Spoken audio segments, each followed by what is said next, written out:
Welcome to This is ADHD. I'm your host, Chris Johnson.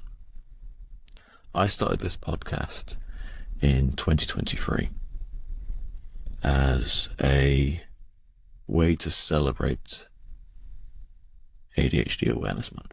I wanted to do something different and have genuine conversations with real people about the experience of having ADHD and what life looks like. Through these conversations, I use my professional coaching skills, and we have conversations that jump around all over the place. I hope you enjoy this conversation, and if you look at the end, there's ways to reach out and contact me and talk about the podcast. Thank you for listening. It's not good. Welcome back to This is ADHD. Today I am joined by Roxanne. Hi Roxanne, how are you doing? Hello, I'm good, thank you. Steph, and for our guest, could you introduce yourself a little bit, please, Roxanne? I can. So hello, I am Roxanne. I was diagnosed with ADHD about 2 years ago now, and it was after I had my children, and things just descended into chaos really, and I was no longer able to mask as well as I had been my whole life, and it was around the time that everything was coming up on social media about ADHD and stuff, and the dots sort of all connected, and after being diagnosed with postnatal depression, which never really fit, I saw about ADHD and I was like, yeah, that's me. So sort of diagnosis, and then that sent me on a totally crazy different path where I started researching ADHD, particularly in late diagnosed women and non-binary people, and with a real focus on hearing people's experiences of having ADHD diagnosed in adulthood, and how that has shaped their experience of ADHD and their diagnosis and things like that, with a real focus on people's stories and people's voices and getting that heard, and to try and change people's perceptions of ADHD. So I'm halfway through my course now. I'm on the sort of write-up element of it, really enjoying it, and so yeah, fully hyper-focused and fully invested, immersed, involved in all ADHD stuff, as many people usually are after getting diagnosed. And so how would you kind of describe your ADHD? How does it turn up for you?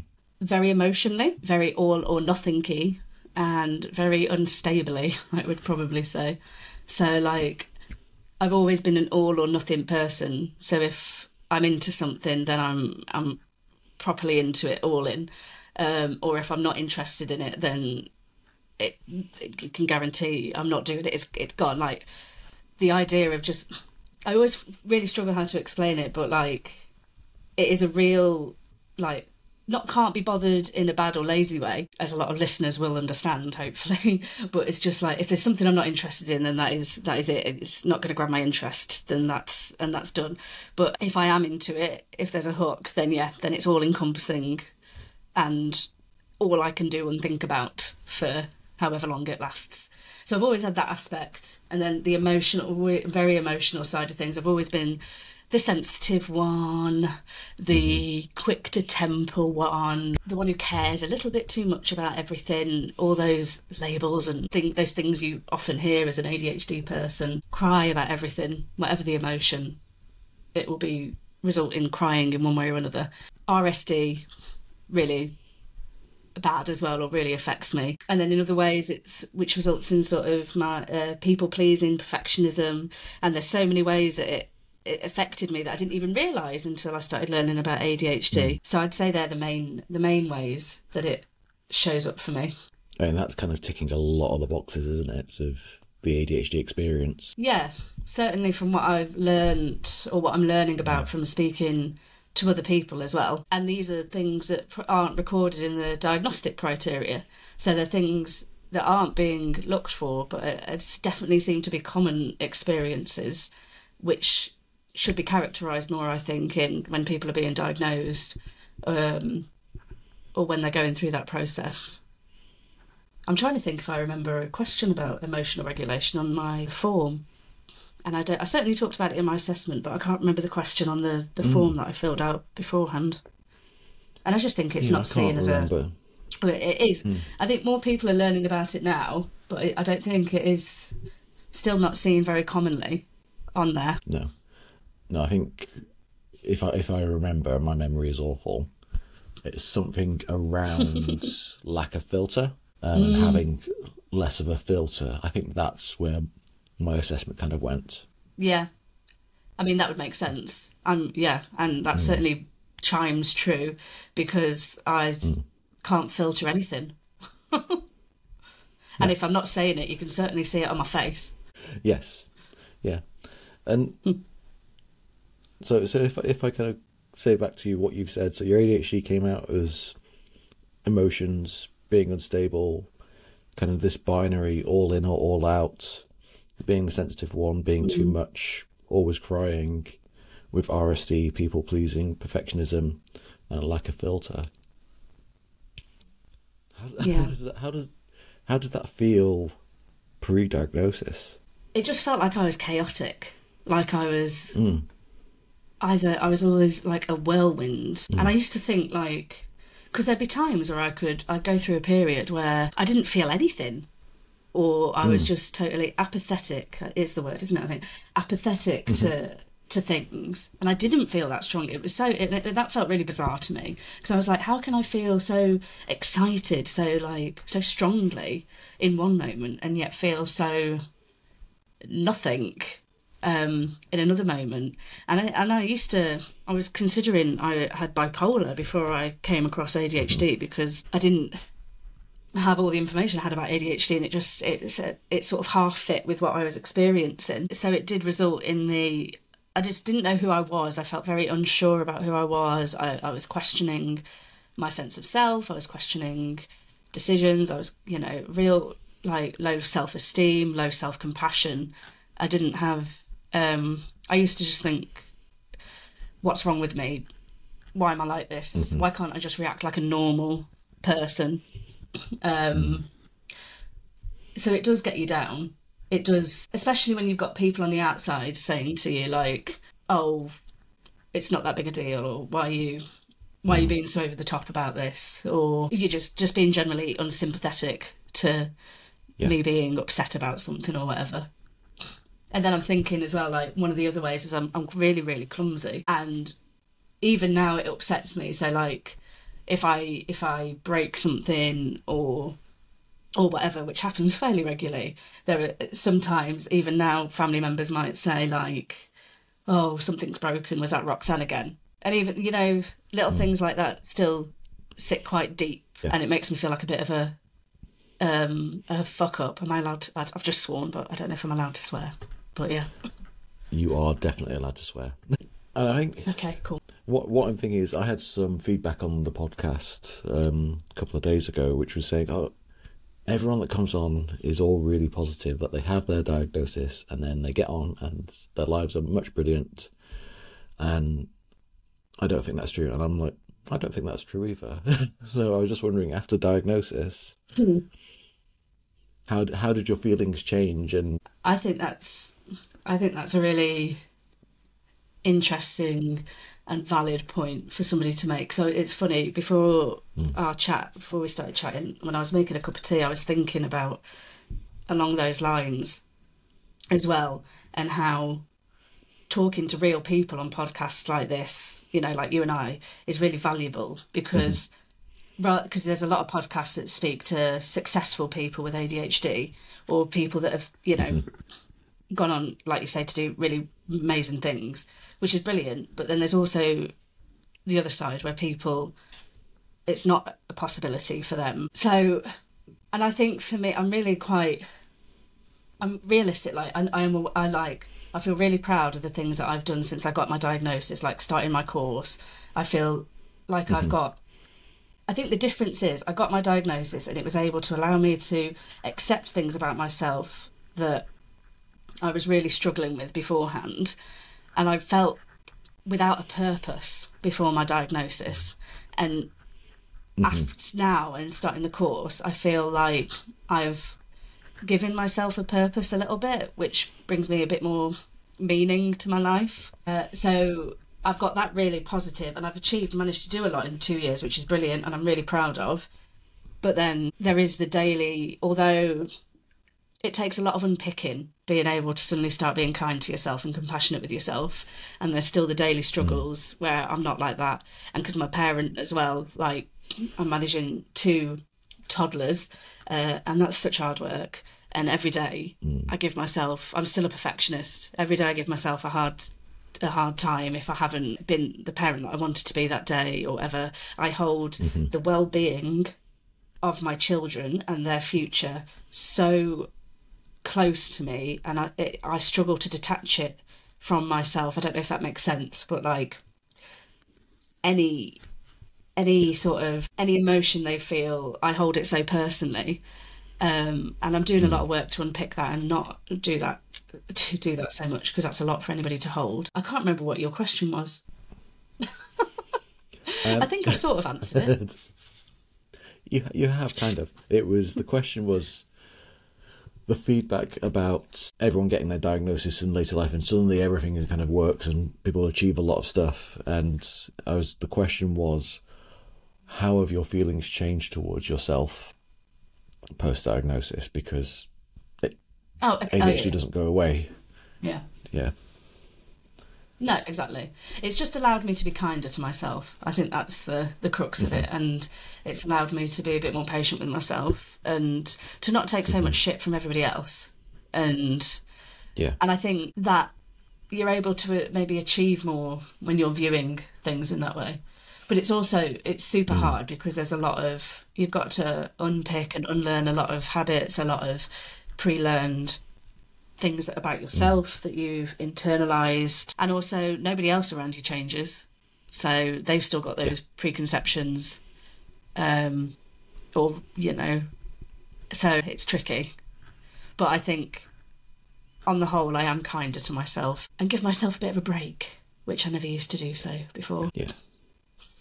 And I think that's something that I've kind of reflected on post-diagnosis, is that thing of I am happier, but everything else is still the same, if that makes sense, of going, I am still struggling through life and still have to go to work, and I still have to do all the things that I had to do before diagnosis, but I am happier in myself. Yeah, I think that's it, yeah. And I still get, I went through, before Christmas, I went through a couple of months where I just felt so demotivated, so shit, and so down. So it still happens. Yeah. I think it's that thing of progression is not constantly up and constantly going forward. It is a big messy line, and sometimes we'll go back and feel even worse. But it doesn't mean that we're not making progress. Yeah.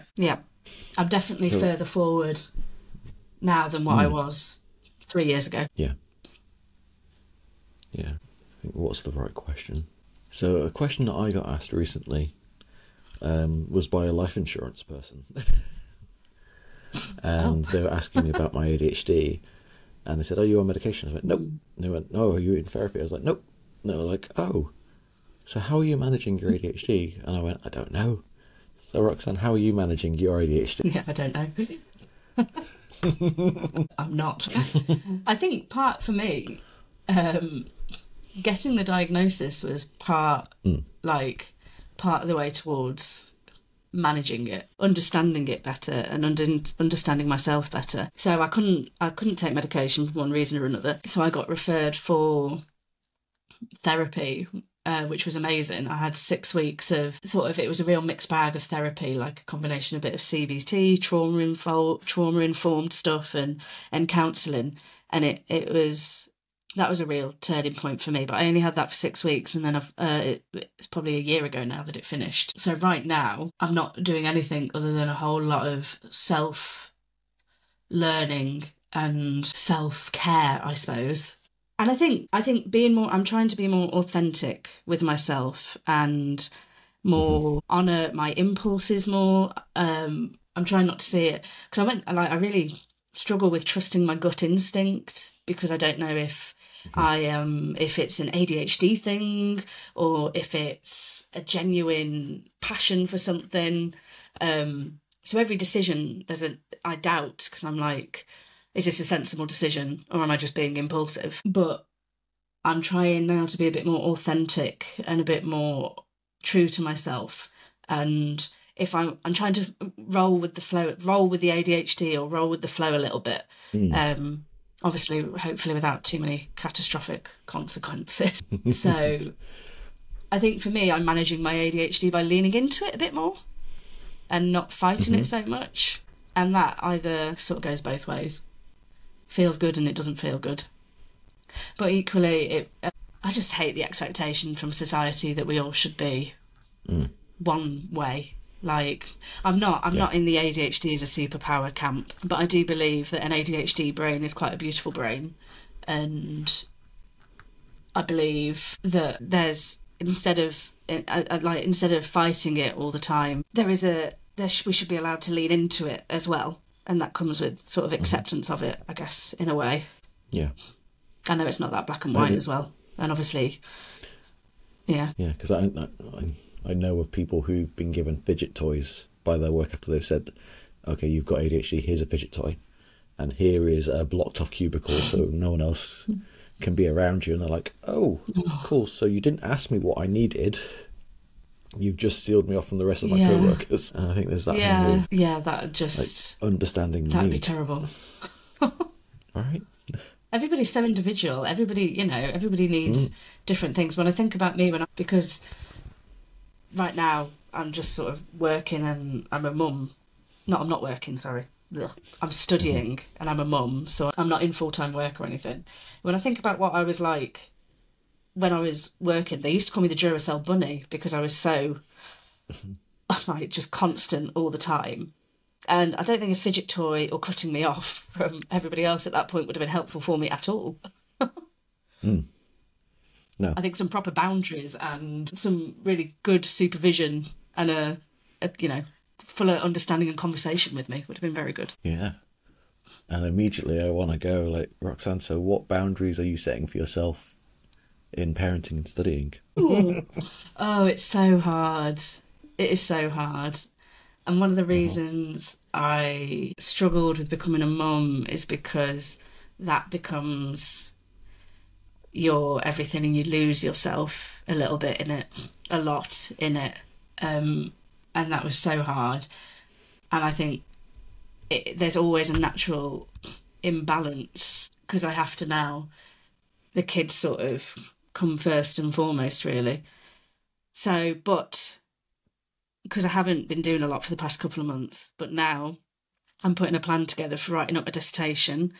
And I've put aside set study days in the calendar so I can go away, leave the house, and focus on studying and have that space marked out. So I'm not distracted at home or anything like that. So I'm starting to put in more solid boundaries and timing like that to allow me to. But yeah, I don't really get time in the day. So then it creeps in, then I have to do it in an evening. And then it's a difficult balance then. So I'm trying to set aside study days. So I guess that's one boundary. Yeah. And I don't know if this is the right question, but it feels like the question I want to ask. So tell me if this is not the right Mm. question.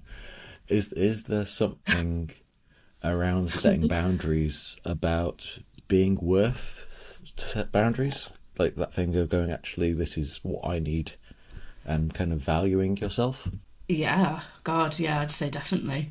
Like you've got to set a boundary, you have to recognize your own time and your own endeavors as valuable and as something that needs to be respected.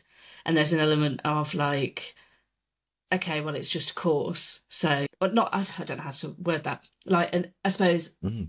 I'm very aware that in society we're very focused on work, work, work. Work is how people can be productive and contribute in a capitalist society. And maybe when you're studying as an adult, it's not viewed with the same respect or the same productive worth. And that does filter a little bit into your consciousness. Now I know there's value in what I'm doing, and I'm interested and loving what I'm doing. So, and I can see the difference that it could make long term, and also I see the short term difference it can make to people. On my social media page, ADHD Let's Talk, just a little plug. And I get messages from people saying, thank you for talking about this, thank you for doing your research, it's really needed. So I know the value in what I'm doing, and I know the importance in what I'm doing, and I'm building up my confidence to be able to vocalise that to other people, because they RSD. I feel a lot of doubt from people, or what's the point, I'm doing another I'm getting another qualification, or what you're going to do with that then? What job are you going to get with that qualification? And honestly, I don't know what job I'll get after this qualification, because it's not qualification that provides me with a job at the end, but it is providing me with knowledge, and I am creating knowledge that will hopefully benefit other people. So yeah, I need, like, I respect and see the value in that, but so I'm feeling able to set and block time around it. But I do have a wobble when I try and talk about it with other people, because I feel like I'm having to justify what I'm doing, or sort of, I am producing, I am contributing to society, I'm not just studying. Do you know what I mean? Yeah. I think that's, like, when you look at the diagnostic criteria as well, and it's all focused on your work life and how much you can contribute to society, which is, yeah, one of my bugbears about it. And when you think so many ADHD people are not fit for the 9 to 5, Monday to Friday work ethic, because it's just, I hate it. I think it's so unrealistic, and it doesn't help people's mental stability, mental health, self-worth or anything. It's exhausting. Yeah. I've noticed a real difference. I'm changing jobs at the moment, and my new job is working with people in the same office, which I've not had for a good number of years, and the difference of the body doubling and the conversations and things like that, of going like, actually, this is amazing.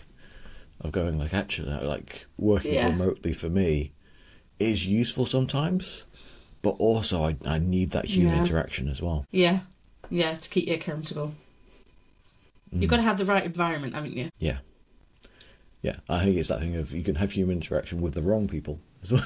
But I happen to be going into quite a nice team as well, so I think that's definitely helpful. Oh, good. So Roxanne, when you agreed to come on, we were talking about anger as being one of the topics that we talked about. Do you want to talk a little bit about how anger has turned up for you in your life? Yes. So I think it ties into the lack of filter and the emotional side of ADHD. I've always been quite quick to temper. I think I'm a bit like a volcano.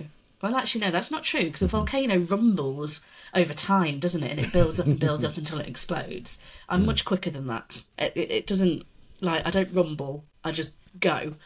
And my nickname used to be Rottweiler Rox, because I'm so quick to bite about things, which, by the way, is a real injustice to Rottweilers, because they are so gentle and lovely, and all the Rottweilers I know are actually very just lovable lovable big cuddly dogs.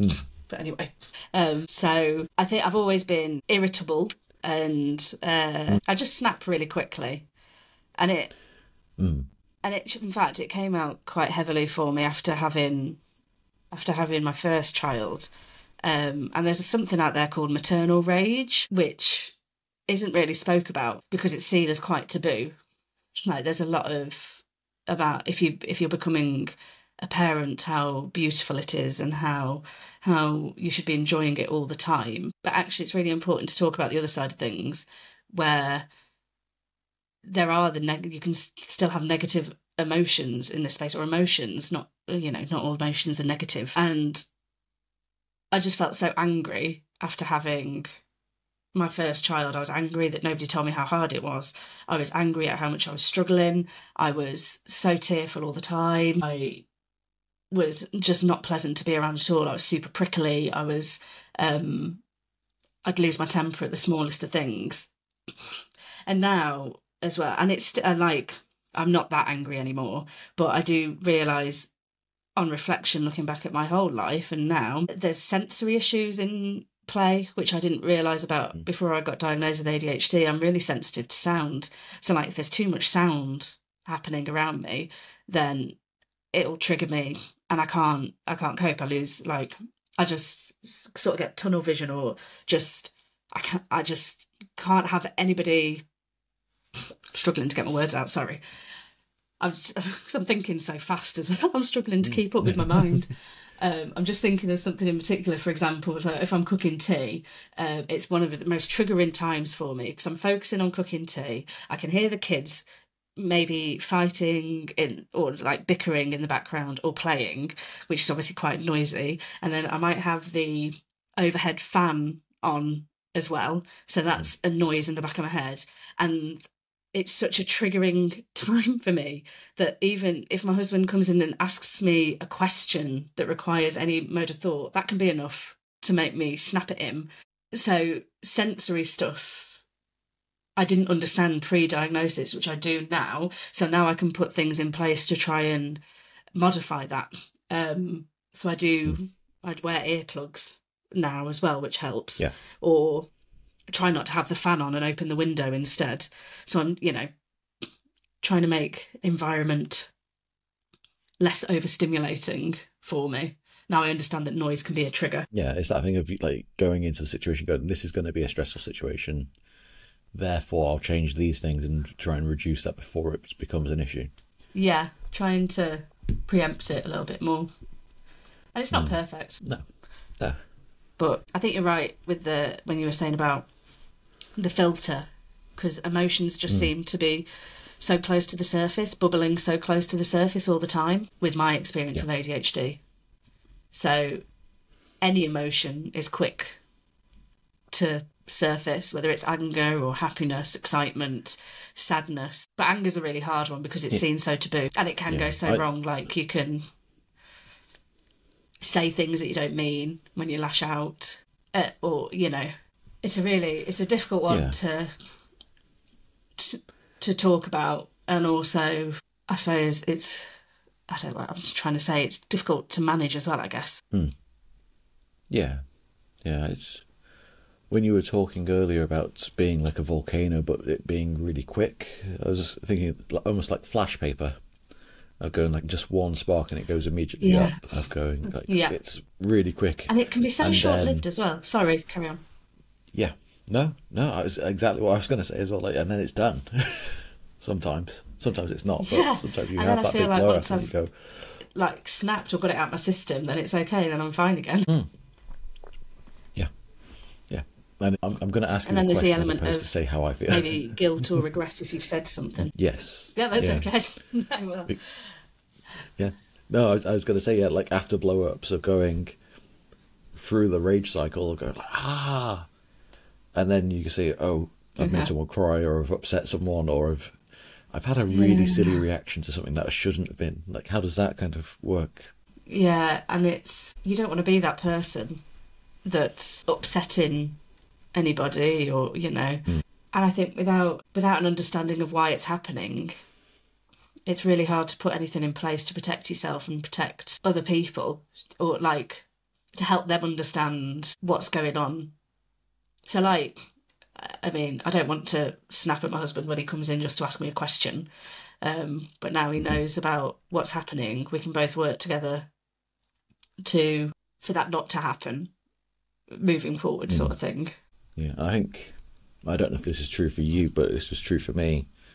I did a lot of repressing of my anger, so it came out as like sulking or like stomping off or internalizing it and like really brewing on it, whereas accepting it and going like, I'm really angry right now, and you're gonna have to deal with it. But Yeah. yeah, Yeah, so I think repressing everything for me, not just anger, like everything, like any strong emotion, even excitement, because I used to feel stupid if I was getting overly excited about something that nobody was getting excited about. Yeah. So any strong emotion, push it down until it blows up in a different, inappropriate way, whether that be me uncontrollably sobbing or putting myself in really stupid, reckless situations, and just internalizing it and not liking myself because I didn't feel like I was being authentic and true to myself. And I think anger can be really dangerous if you don't voice it, if you don't name it, and if you don't accept it. And I think it can be really dangerous as well to, I know I used the word negative emotions earlier and I didn't mean to, because I think it can be really dangerous to label any emotion as negative, because we all feel all these things and it's about managing them in a sort of better, more healthy way where you can. Yeah. And repressing that sort of stuff is never going to result positively, I suppose. No, because I'm just thinking back to high school as well, where where high school is hard enough to fit in anyway, and just some of the stupid things. I got in a lot of fights when I was in high school. Wasn't good. Yeah, and I think I often spoke before my brain caught up. Well, don't we all, right? I think it's that thing of knowing we've got this kind of immediate trigger reaction, this flash paper reaction of saying, like, I am going to do this, and it is going to happen, and it's about it's about acknowledging it and saying, yep, this is embarrassing, but it is also completely normal with ADHD, so maybe it's a bit easier to deal with, and maybe it's not, but at least having that understanding of self. Yeah, and I think more acceptance of self, isn't it? Rather than punishing yourself for feeling a certain way. If anger is seen as a negative feeling, punishing yourself for feeling angry, instead it's accepting, okay, I feel angry. That doesn't make me a bad person. It doesn't mean I'm an angry person. It just means I'm feeling anger in this moment. How can I work through it? Or how can I calm my body and myself down to a way, to work through it? And I know you don't have all that thought when you're angry. I know you don't go through that thought process of like, oh, I'm angry now, what should I do? It's a very quick and intense time. But I think with hopefully over developing more understanding about yourself and how you're feeling and your triggers, that it sort of starts to begin happening naturally, sort of thing.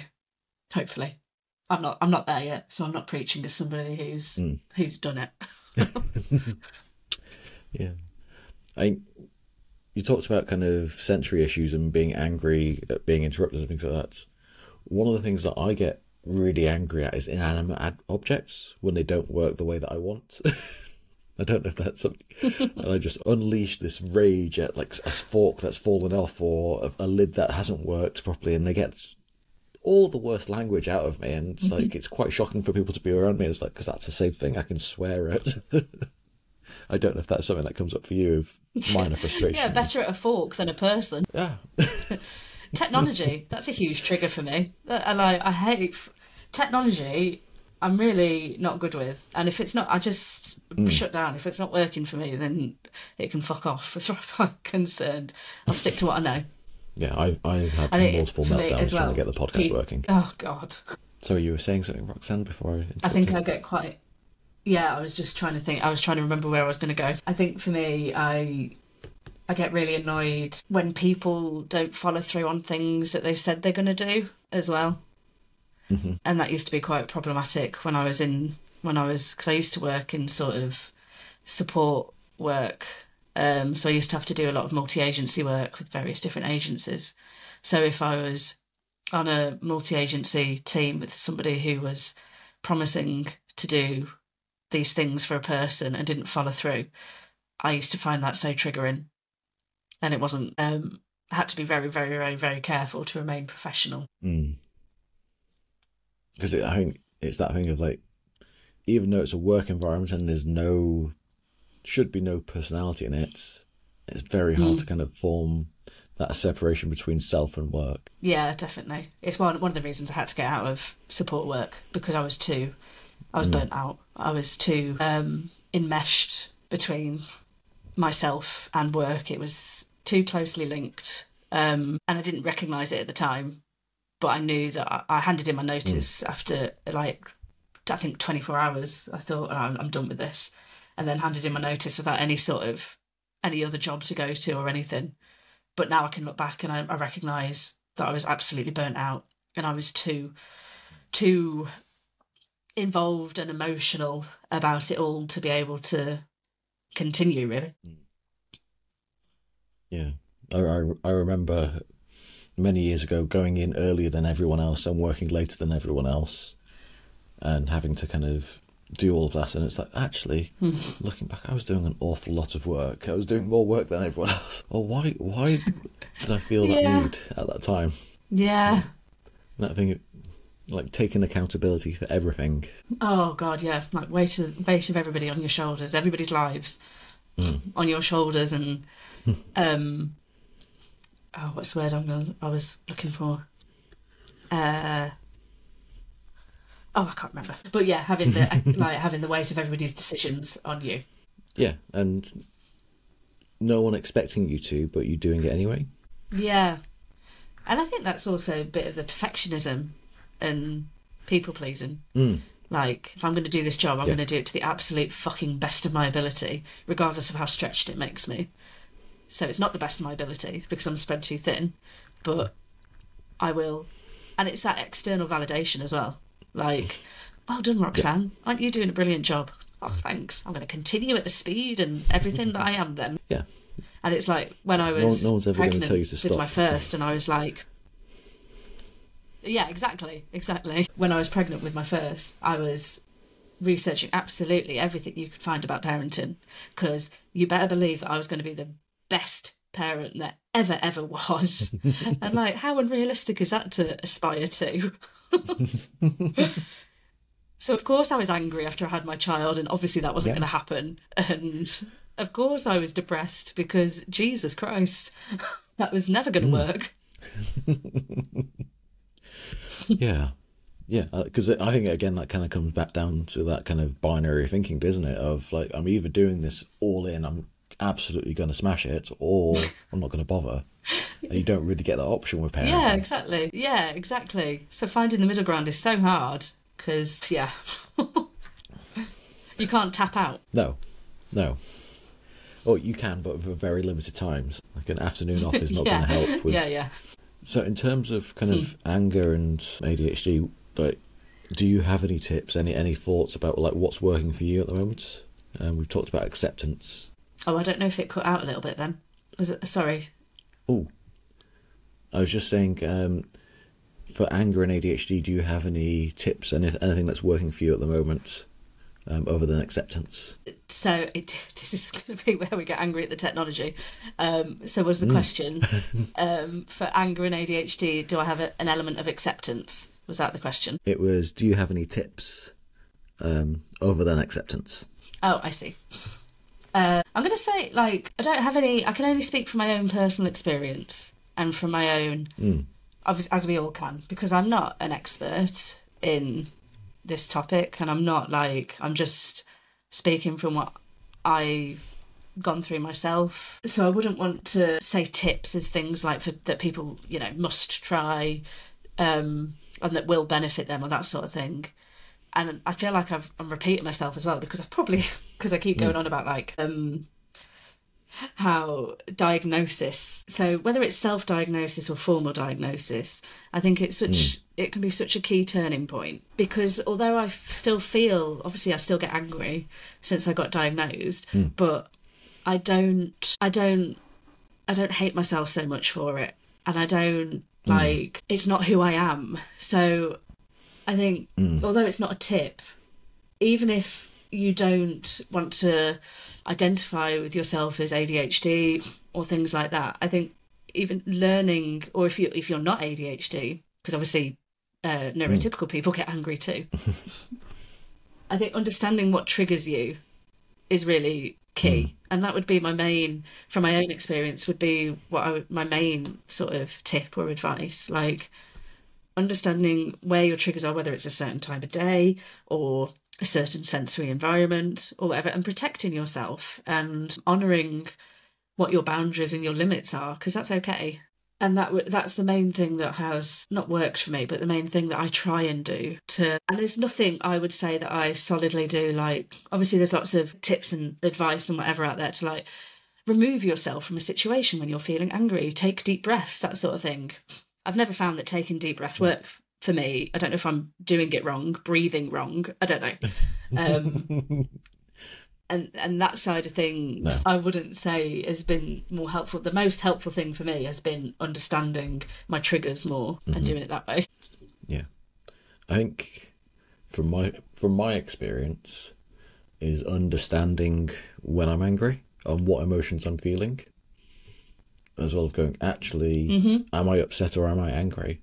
And taking myself away to have a think about it. And it doesn't help, but it's in the moment of going, like, I still feel angry or I still feel the thing, but if I can work through it, and then I know people hate this, but it really works for me, is journaling, of writing down what I'm feeling how it's impacting me, and like, actually, you know, doing that emotional work, which is really boring and there's very little dopamine in it, of going, actually, if I can understand what it is I'm feeling and why I'm feeling it, I can then have a bit of reconciliation between that, of going like, oh, I understand. I'm not upset about this. I'm angry about it, and I'm angry because of X, Y, and Z. Oh, okay, well, X, Y, and Z are totally a legitimate reason to be angry. Okay, well, I can accept that X, Y, and Z still need to happen, but yeah, let's move on, because we do process slower as well. Going like, we've had this immediate emotional reaction, and we don't understand it. I think that's really valuable and true. And I don't know how true it is, but there's that school of thought, isn't there, that anger is like a secondary feeling. So there's usually like a primary feeling underneath the anger, like you say, whether it's sadness, disappointment or whatever. Anger is usually a byproduct of that. I hadn't heard that before.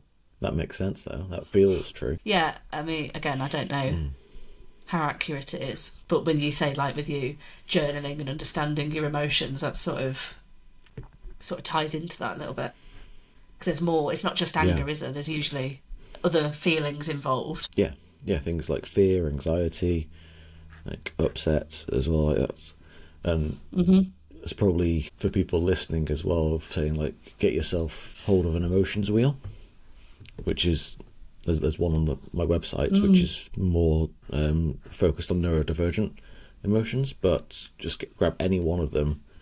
And being able to map out where you're feeling and to drill in through emotions of going, I'm feeling bad and I'm feeling this and this, of going, actually getting into the nuance of it and exploring those feelings and sitting with them.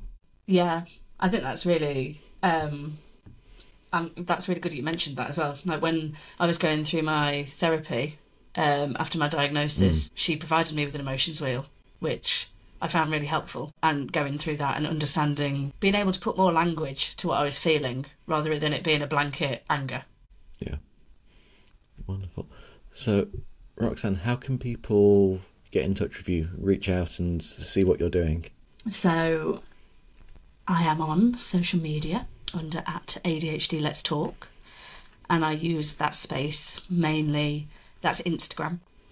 I use that space mainly to share my research findings, to share other people's experiences, primarily adults with late diagnosed ADHD, to share their experiences and their stories, to help other people realise, to help people find a community. And although everybody is individual in their experience, to also see the connections with others' experiences as well. So that page is primarily for that, and to talk about my research and things. So I think that's the only way to get in touch with me, actually. Yes, that is the only way. Instagram @ADHD Let's Talk. Lovely. And what about the podcast? Oh yeah, I forgot about that. And then I did I called it an audio series, but it was, where can you find it? You can find it on Spotify, Google Podcasts. I think I saw it on Audible the other day as well. And that was called Chats in the Attic. So hopefully if you search Chats in the Attic, it should come up. And that's 10 sort of 30-minute or so chats with, it was late diagnosed women with late diagnosed or late realised ADHD, and sort of just to chat with them about their life, how it shows up for them and that sort of thing. Yeah. I'm hoping to do a new series as well, maybe this year, but I do need to get my dissertation wrote. Priorities, right? Yeah, exactly.